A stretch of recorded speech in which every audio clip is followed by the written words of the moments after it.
Hey everybody, welcome back to the Gulf Coast Huddle, brought to you by Lone Star Gridiron. Each week, Chris Daly and Mike Foreman break down all the Texas high school football along the Texas Gulf Coast. Now, strap on your gear and let's go. Lone Star Gridiron is looking for interns. Over the years, we have helped dozens of students get jobs in sports media.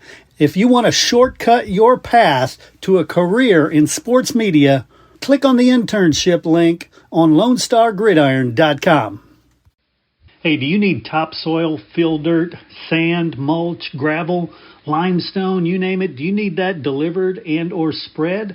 Texas Tree Cycle in Victoria has you covered for residential and commercial projects, big or small. These guys do it all. They do some amazing work. You can call them at 361-237-8006 for a free estimate. That's Texas Tree Cycle, bringing quality materials to your yard.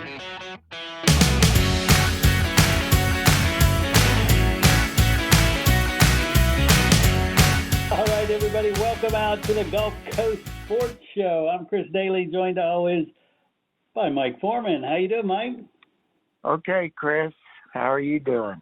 I'm doing great. And first off, let me say, if people who have subscribed to this in the past and they go, wait a minute, I thought this was the Huddle.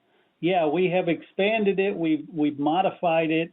It's not going to be football only. It's going to be all sports. It's going to be a year-round show because, you know, we just want to hear that much more about Gulf Coast sports, right? Right, for sure. Cool. So you've had a lot going on. You just got back from award ceremony. We've got coaching changes. We've got baseball and softball starting. Where do you want to start? Well, I guess we have to start. Let's start with football since that's kind of wrapping up right now. Yeah. Yeah, you're right. I just got back. I was up in Frisco at the Star for the Ford Tough Player of the Week banquet. It's always great to go up there and see, you know, what they do for the high school players. We had two kids from the area who won the weekly award. And that was Cuero's Jackson Marie and Goliath's Lamont Franklin. So they were both up there, and it was kind of weird. They both won for the same week 8. Marie especially won for that crazy game against Sinton that rallied to win, which Texas football actually called the game of the year. Nice. So, it was nice. Neither one of them won the Player of the Year award, but they both enjoyed it, I'm sure. You know, it's a great thing. I mean, they take all the winners there, the weekly winners, up through the Star, through the Cowboys locker room, and, you know, kind of show them around. So it's a good thing. You know, I really enjoy it. And of course, I like to see as many players from this area as possible, you know, get the award. Yeah. So, but that's how that worked out. And then, of course, I get back. I actually came back Monday night, and get back in Tuesday morning. I had a little surprise. Actually, it wasn't a surprise, but maybe the timing, but not what happened. Right.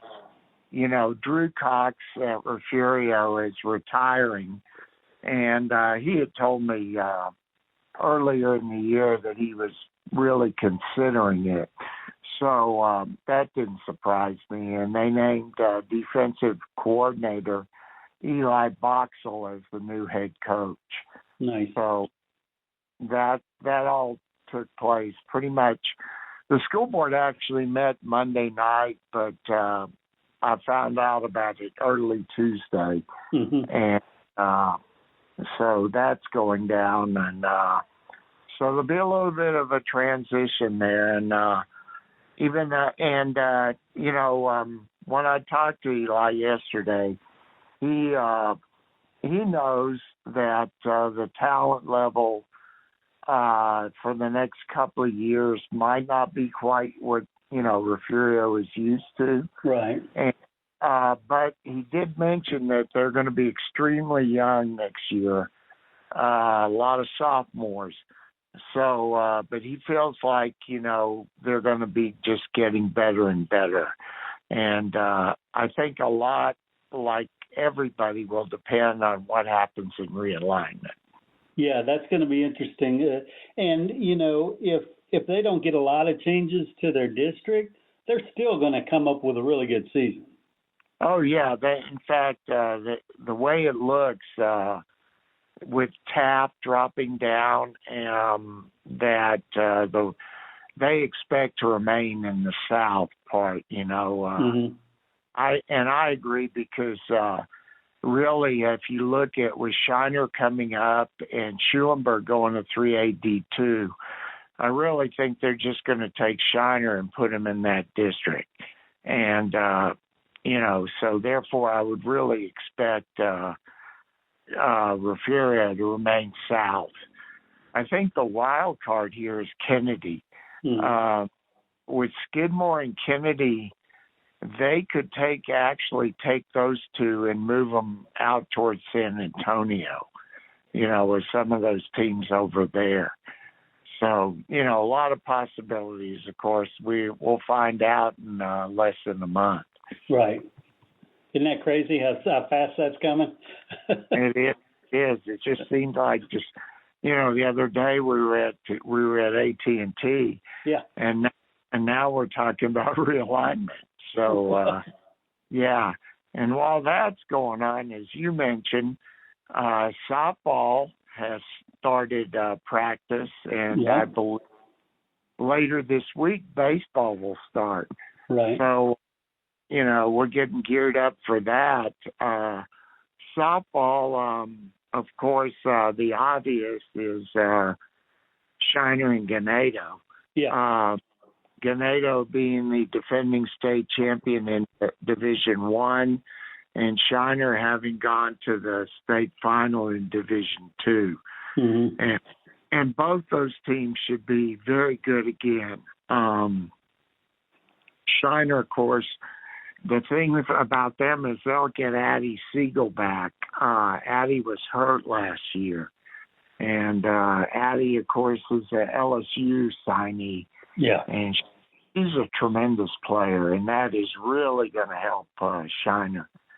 And, of course, Ganado has Sailor Burrish back. So, I'm expecting those to do well again. I think the interesting thing there in that district will be to see how Weimer does, because Roger Moffin, of course, retired as their head coach. Right. So we'll see. There'll be a little bit of a transition there. And they, to be honest, they got hurt when Coach Griffin left to go to Mason, because both his daughters play softball and are really good players. So that's going to help Mason a lot, obviously. Yeah, and then, of course, baseball.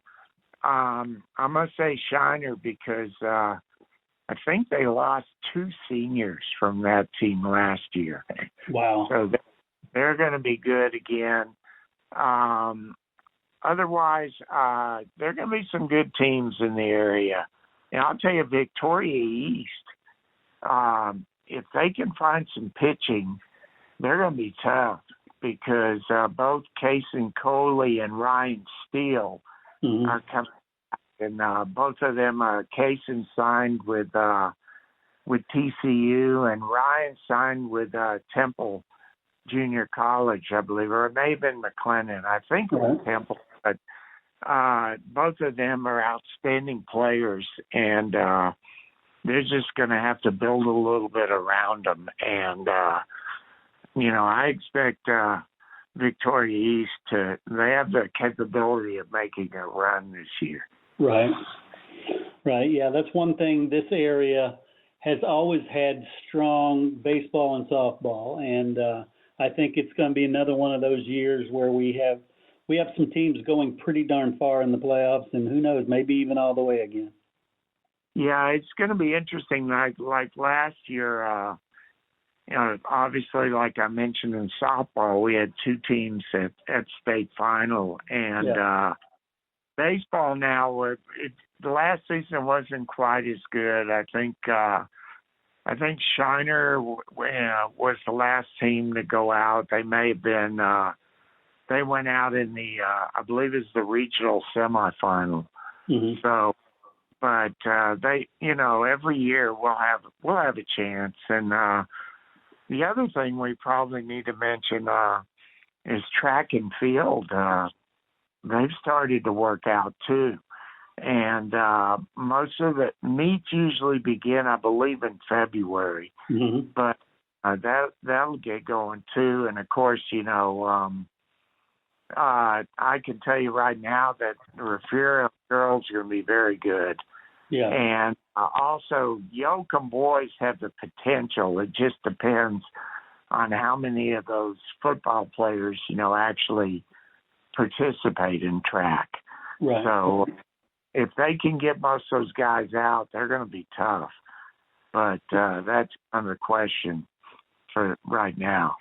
Well, and then the other one that is just recently started is soccer, the winter soccer. So, I'm not sure. I haven't paid attention to soccer in the area yet, but you tell me, do we have some soccer potential? Well, my knowledge of soccer is pretty thin, but I will tell you that Bay City girls and boys really they've had some good programs. Heck, Victoria has always seemed to have a team that makes at least a round or two right in the the playoffs, and El Campo and Yoakum and even Calhoun have had some good teams. Nice. So, I believe right now, I don't know if UIL has started a Class 3A in soccer, right, because all our 3A teams have had, and even that 2A team, if you have a program, has had to participate in Class 4A. Yeah. Which makes it a little tough on them, because obviously, and another sport that kind of gets going is swimming and diving. Yeah. Which we've had a few people from this area make it to the state meet. In fact, last year we had a swimmer from East who actually made the championship final. That was the first time for either East or West to have a swimmer make the championship final. Nice. So, yeah. And of course, we'll have C4A, now that they've divided 4A and 5A. Usually El Campo has a decent team, and we'll see about that, So right. Football keeps us busy, and volleyball, but the spring is when it really gets crazy. Yeah. Because you all these sports going on at one time. Yeah, so, that's it. I talk to football coaches all the time because they're the athletic directors, and they, to a man, will tell you that, football is the time everybody's focused on a sport or two. You got basketball starting at the end, you've got volleyball, but they say spring is it. Everything's happening in spring, so they get much busier.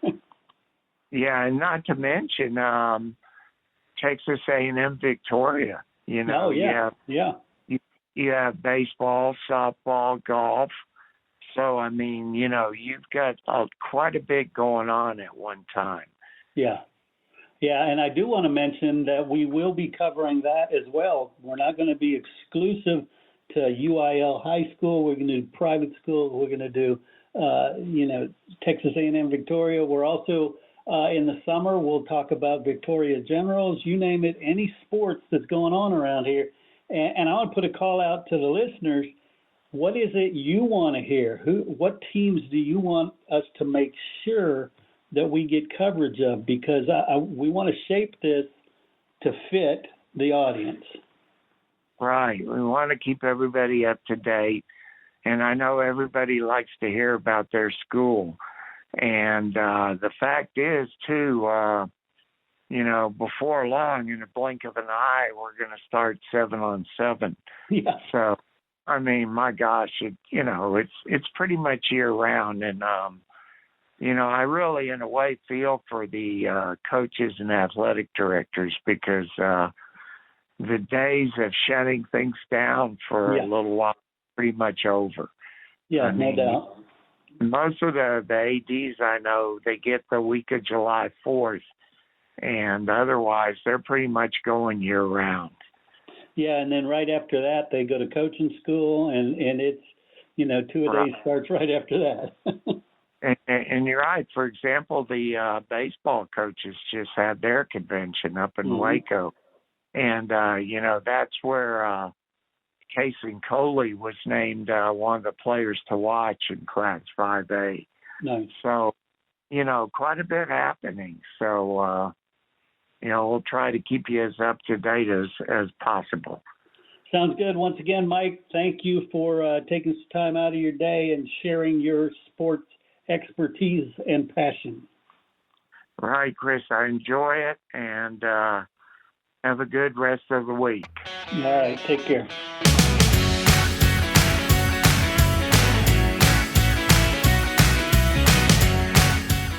Coaches, boosters, parents, every sport deserves a spotlight.